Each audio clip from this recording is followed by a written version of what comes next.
पहले तो बात यह कि इसमें कोई शक नहीं है, आपकी सहाफ़ती खिदमात पर शक नहीं है, आप एक क्रेडिबल सहाफ़ी हैं। टॉपिक पे आते हैं सर। सवाल यह है कि अगर जनवरी फरवरी में मियां साहब ने अपना बयानिया तश्कील दे दिया था और बकौल आपके बाजवा साहब से आपकी बात हुई, उन्होंने भी इस पे रेजिस्टेंस शो की और ये पैगाम भी मियां साहब तक पहुंच गया कि ऐसा ना करें, उसके बावजूद उन्होंने दोबारा 18 सितंबर को अपना यह बयानिया दिया, तो क्या वजह है सर कि मियां साहब बार बार एक ये बयानिया दे रहे हैं, बार बार तंबीह किए जाने के बावजूद, और हम ये भी देख रहे हैं कि मियां साहब कहीं ना कहीं फैसिलिटेट होते नजर आ रहे हैं। अगर निगरान काबीना देखें तो ये तासुर मिलता है कि वो नून लीग की बाकियात की काबीना है। हम ये भी देख रहे हैं कि मामलात बाकियों के लिए मुश्किल है, सिवाय नून लीग के लिए मामलात बहुत हद तक आसान है। तो अपने एंटी एस्टैब्लिशमेंट बयानिए के बावजूद मियां साहब इतनी सहूलियात कैसे पा रहे हैं? साहब देखिए, इसमें ये भी बाजवा साहब ने कहा कि जो थोड़ी बहुत अगर कोई फैसिलिटेशन मिल रही है, जो टॉप लीडरशिप है मिलिट्री इस्टेब्लिशमेंट की, नवाज शरीफ को अगर थोड़ी बहुत फैसिलिटेशन मिल रही है, तो अगर एंटी इस्टेब्लिशमेंट बयानिया होता है नवाज शरीफ का तो वो नहीं मिल सकेगा। ये उनकी प्ली थी बेसिकली। और मैं पिछले कुछ अर्से में मुसलसल ट्वीट्स भी करता रहा हूँ। वो मेरा और आपका चूंकि इत्तेफाक ऐसा हुआ है कि हमारा इंटरेक्शन इस स्टोरी के हवाले से हो रहा है, अगर वो जो उसको स्क्रॉल डाउन करें अगर मेरे ट्वीट्स वगैरह, तो उसमें मैंने मेंशन किया हुआ है। तो अगर कोई ट्रम्प कार्ड अब अगर मिलिट्री इस्टेब्लिशमेंट के पास है तो वो नवाज शरीफ की सूरत में है। वो डेफिनेटली सेकंड पॉपुलर लीडर तो हैं और उनकी जड़ें भी काफ़ी ज़्यादा मजबूत हैं और उनका वोट बैंक भी है। पंजाब में उनका वोट बैंक है, हज़ारा में उनका वोट बैंक है, टू सम एक्सटेंट कराची में भी उनका वोट बैंक है। तो अगर cut to size Imran Khan को करना है, चूँकि इमरान खान काबिल कबूल नहीं है अभी इस वक्त और किसी भी तरह से काबिल कबूल नहीं है, उसके मैं 2020 से कह रहा हूँ कि उसके कुछ इंटरनेशनल डायनेमिक्स भी हैं कि वो इमरान खान साहब क्यों नहीं है इंटरनेशनली भी एक्सेप्टेबल नहीं है।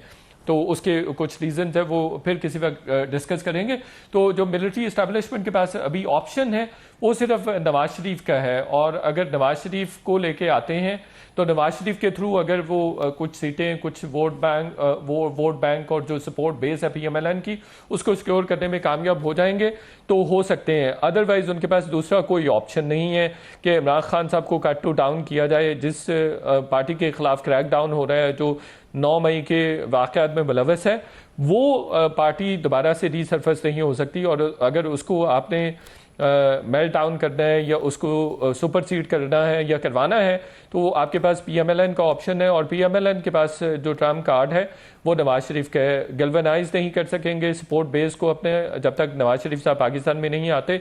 डेफिनेटली उनकी पार्टी के भी बहुत सारे इश्यूज़ हैं, उनकी पार्टी में बहुत सारे इख्तलाफात हैं, उनके पास चेहरे नहीं हैं, उनके पास बयानियाँ नहीं हैं, और फिर अपने आप को अलाइन नहीं कर सके न्यू टेक्नोलॉजी के साथ। और जो एक तरह से बार बार पिच करते रहे इमरान खान साहब अपना नैरेटिव, करप्शन के हवाले से हो, मारूसी सियासत के हवाले से हो या बैड गवर्नेंस के हवाले से हो, तो इस तरह के जो बयानिए पाकिस्तान तहरीक इंसाफ और ख़ास तौर पर इमरान खान साहब ने नौजवान नस्ल के जहनों में अंडेले हैं, या फॉर दैट मैटर जो मीडिया के जो लोग हैं, स्टेक होल्डर्स हैं, या मीडिया के जो ओपिनियन मेकर्स हैं, उनके जहनों में जो उन्होंने अंडेले हैं अपने ये तमाम खदशात, बयानिए और नारे, तो उसका सलूशन नहीं है PMLN के पास।